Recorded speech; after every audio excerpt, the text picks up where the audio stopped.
today. Anak-anak semuanya gimana kabarnya? Mudah-mudahan masih diberikan kesehatan, kebahagiaan, dan tentunya kita harus selalu berpikiran positif. Baik anak-anak semuanya, kita akan melanjutkan materi kita bab 5 tentang faktor risiko kecelakaan kerja di bidang akuntansi dan keuangan. Ya, kita lanjutkan materi kita minggu lalu. Oke. Tujuan pembelajaran kita yang pertama menganalisis faktor penyebab kecelakaan akibat kerja, yang kedua mengklasifikasikan potensi bahaya dan risiko. Nah, itu adalah gambaran dari materi kita hari ini, di mana kita akan belajar tentang kecelakaan akibat kerja. Ya, di sini ada bahaya yang akan menimpa pekerja ini, di mana dia itu berada di bawah barang yang sedang diangkat. Nah, resiko yang dia akan alami adalah kejatuhan barang, ya. Karena bahayanya itu ada barang di atasnya, resikonya itu ya kejatuhan barang. Kenapa? Karena talinya hampir putus. Nah, akan menjadi kecelakaan apabila pekerja ini tertimpa barang tersebut karena talinya putus. Nah, kita akan belajar ini tentang bahaya resiko kecelakaan akibat kerja. Oke, materi pokok kita minggu lalu kita sudah membahas tentang sekilas tentang risiko kecelakaan kerja. Bagi anak-anak yang belum menonton video ini, jangan lupa ditonton ya. Nah, sekarang kita akan melanjutkan materi kita yang B, faktor penyebab risiko kecelakaan kerja dan pencegahannya. Adapun materi yang akan kita pelajari yang pertama, faktor penyebab kecelakaan akibat kerja, yang kedua, potensi bahaya dan risiko, yang ketiga, pencegahan kecelakaan kerja. Oke, kita langsung saja masuk yang B, faktor penyebab risiko kecelakaan kerja dan pencegahannya. Jadi anak-anak, dari setiap pekerjaan yang dilakukan seseorang itu sesungguhnya mengandung risiko yang setiap saat bisa mengancam keselamatan. Tapi perlu kita ketahui bahwa setiap risiko itu dapat kita cegah dengan upaya-upaya dini. Upaya-upaya yang lebih dulu kita lakukan dengan mengetahui apa sih faktor penyebab kecelakaan tersebut bisa terjadi. Jadi, faktor penyebab kecelakaan akibat kerja itu penyebab utamanya itu dari faktor manusia, dan yang kedua faktor fisik. Jadi kedua faktor ini ada dalam masalah pokok dari kecelakaan kerja itu sendiri. Secara detail, faktor-faktor penyebab kecelakaan akibat kerja itu kita bisa jelaskan sebagai berikut. Yang pertama adalah sistem manajemen, faktor manusia, faktor lingkungan, pemerintah, teknologi, sosial, dan ekonomi. Nah, kita masuk yang pertama dari sistem manajemen. Jadi sudah seharusnya sistem manajemen sebelum, saat, dan setelah pekerjaan dilakukan itu harus diperhatikan. Kesalahan atau penyimpangan dari sistem manajemen dapat juga menyebabkan kecelakaan akibat kerja. Contohnya, yang pertama ada kurangnya sistem pengawasan, yang kedua tidak memperhatikan K3, lalu ada ketidakjelasan prosedur kerja atau SOP, dan terakhir ada tidak dilakukannya dokumentasi dan penanggulangan bahaya. Nah, masih banyak faktor-faktor penyebab akibat kecelakaan kerja dari sistem manajemen ini. Lanjut dari faktor manusia. Jadi manusia itu ya paling sering sekali itu dianggap melakukan kesalahan yang hal-hal tertentu atau memiliki tingkah laku yang dapat menyebabkan bahaya bagi diri dia sendiri dan lingkungannya. Nah, tindakan seperti apa? Yang pertama ada tindakan yang ceroboh, acuh terhadap lingkungan, jadi nggak peduli sama lingkungannya. Lalu ada tidak teliti dan lengah, ya, tidak fokus, kurang fokus itu. Dan terakhir melakukan penyimpangan tindakan. Nah, jadi jangan sampai ya kita menjadi pekerja yang seperti dalam hal ini. Jadi penting untuk kita sebagai manusia itu harus selalu teliti, fokus, dan menghindari tindakan-tindakan yang dapat membahayakan diri kita sendiri dan tentunya bagi orang lain juga.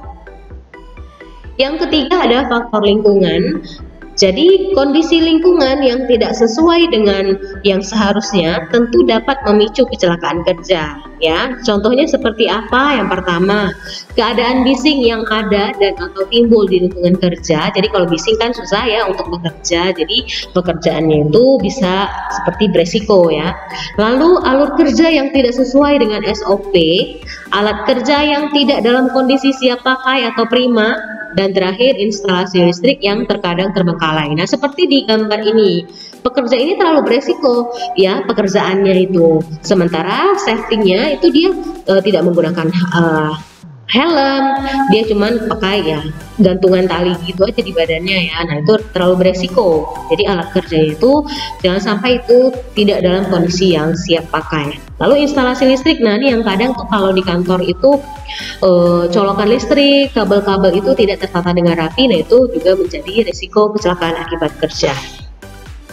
Lalu selanjutnya dari pemerintah. Nah, kalau dari pemerintah ini bukan maksudnya di sini bukan berarti tidak langsung dari para personel pemerintah atau dari para aparatur pemerintah, melainkan dari kebijakan dan peraturan yang dibuat oleh pemerintah. Nah, contohnya di bidang pendidikan. Apakah ketiga itu dimasukkan dan diwajibkan dalam kegiatan belajar? Nah, seharusnya itu dimasukkan dalam kegiatan belajar sehingga para lulusan sudah siap dan paham dengan pengetahuan ketiga.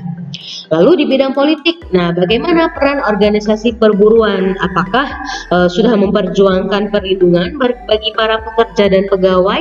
Dan terakhir di bidang hukum. Di bidang hukum ini membahas tentang peraturan perundang-undangan itu apakah diterapkan dengan baik. Ya, jadi bagaimana peraturan perundang-undangan mengenai K3 itu apakah sudah baik dan sudah benar untuk kita terapkan? Nah, itu dari segi pemerintah. Lalu dari segi teknologi. Nah, ini ketika muncul teknologi ya, itu harus dilakukan sosialisasi kepada para pekerja bagaimana cara mengoperasikannya. Jangan sampai dengan teknologi baru ini para pekerja itu tidak tahu cara menggunakannya lalu menimbulkan kecelakaan akibat kerja. Ya. Lalu selanjutnya dari faktor sosial, dari sini lembaga-lembaga sosial dalam sektor ketenagakerjaan, misalnya agen asuransi. Ya, agen asuransi itu harus memberikan penjelasan pentingnya K3 dalam bekerja. Lalu lembaga ini berperan sebagai penjaga atau pelindung konsumen serta bahan baku dan atau barang hasil produksi mereka. Dan terakhir ada ekonomi. Jadi ekonomi ini yang paling sering ya, kondisi ekonomi yang lemah itu memaksa para pekerja itu bekerja di lingkungan yang apa adanya. Misalnya tertekan dia ya, serba tertekan sehingga menyebabkan lingkungan kerjanya menjadi tidak kondusif dan aman. Jadi anak-anak, dari berbagai faktor penyebab kecelakaan akibat kerja yang ada, tidak boleh hanya satu atau dua faktor saja yang diperhatikan. Penting kiranya semua faktor ini harus diperhatikan dan dilaksanakan demi tercapainya tujuan dari K3, ya, kesehatan dan keselamatan kerja. Kita masuk submateri yang kedua, potensi bahaya dan resiko. Apa itu potensi bahaya? Potensi bahaya adalah segala sesuatu yang berkemungkinan mengakibatkan kerugian pada manusia, harta benda juga lingkungan. Di tempat kerja, potensi bahaya sebagai sumber risiko, khususnya terdapat keselamatan dan kesehatan di perusahaan, akan selalu dijumpai. Misalnya nih, pertama, ada faktor fisik yang meliputi penerangan, suhu udara, kelembaban, ceparambat suara, lalu ceparambat udara, suara, vibrasi mekanis, radiasi, tekanan udara, dan lain-lain. Lalu ada faktor kimia di sini ya berupa gas, uap, debu, kabut, awan, cairan, dan benda-benda padat. Faktor biologi baik dari golongan hewan maupun dari tumbuh-tumbuhan. Lalu ada faktor fisiologis, ini seperti konstruksi mesin, sikap dan cara kerja, dan terakhir faktor mental psikologis, yaitu susunan kerja, hubungan di antara pekerja dengan pengusaha, pemeliharaan kerja, dan sebagainya. Jadi, resiko itu adalah manifestasi atau perwujudan potensi bahaya yang mengakibatkan kemungkinan kerugian menjadi lebih besar. Nah, dengan menganalisis dan mengevaluasi semua potensi bahaya dan resiko, akan ada upaya lanjutan berupa tindakan minimalisasi atau pengendalian, ya, agar tidak terjadi bencana atau kerugian lainnya. Oke, jadi rincian langkah umum yang biasa dilaksanakan dalam penilaian risiko itu meliputi pertama, kita tentukan personel penilai itu apakah diambil dari tim perusahaan sendiri atau dibantu oleh petugas penilai dari luar perusahaan yang tentunya berkompeten baik dalam pengetahuan, kewenangan maupun kemampuan lainnya yang berkaitan. Lalu yang kedua, menentukan objek atau bagian yang akan dinilai. Yang ketiga, kunjungan atau inspeksi tempat kerja. Yang keempat, identifikasi potensi bahaya. Yang kelima, mencari informasi atau data potensi bahaya. Yang keenam, analisis risiko. Yang ketujuh, evaluasi risiko. Lalu menentukan langkah pengendalian, menyusun pencatatan atau pelaporan, dan terakhir, mengkaji ulang penelitian. Nah, ini adalah rincian yang bisa kita lakukan dalam untuk melaksanakan penilaian risiko bahaya seperti itu. Oke, baik anak-anak semuanya, tugasnya itu adalah kerjakan tugas halaman 91.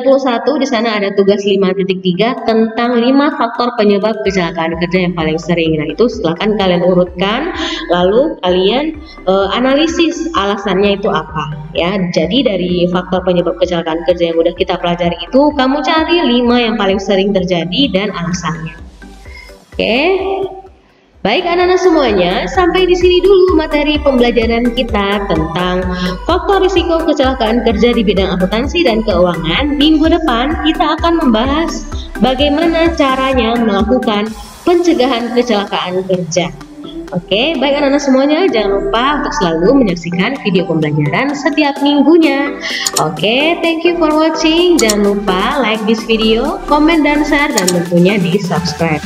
Saya Kue Channel CP, terima kasih atas perhatiannya. Sampai jumpa.